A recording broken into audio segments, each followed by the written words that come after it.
So let's go over the foreign exchange market and let's talk about shifts of supply and demand. What would cause a shift of supply of U.S. dollars, the demand for U.S. dollars. And remember, this is the supply of U.S. dollars outside the U.S. And it's the demand outside U.S.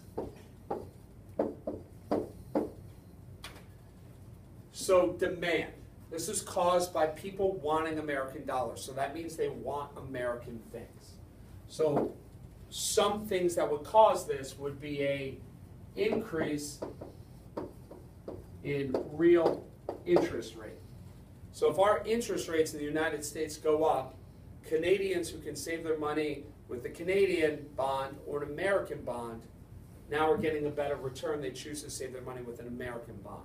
The United States government will not accept Canadian dollars, therefore they demand American dollars.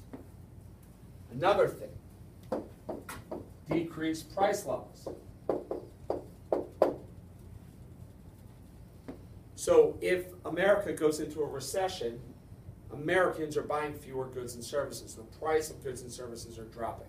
However, if you're Canadian, if you're Japanese, if you're Chinese, if you're Mexican, all of a sudden goods and services in America are now cheaper.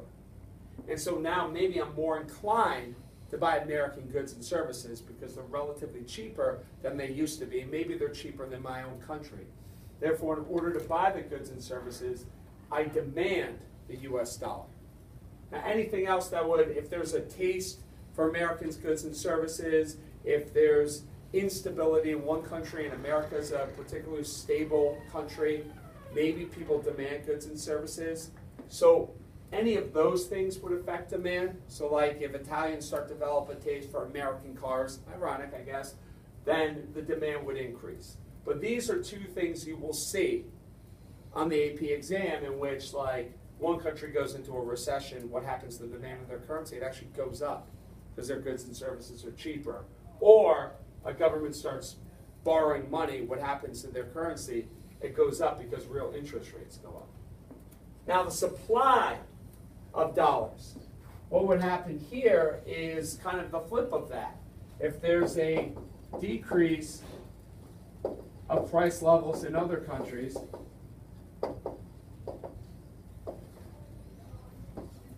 or if there's an increase in real interest rates in other countries. And these are Americans. If all of a sudden Mexico goes into a recession and goods and services in Mexico are cheaper, Americans are going to send their money to Mexico, or actually to the foreign exchange market, to buy Mexican pesos. Because now they want Mexican goods and services. Or if the interest rate in Mexico goes up, Americans want to save in Mexico. So again, the supply here, this isn't controlled by the Fed.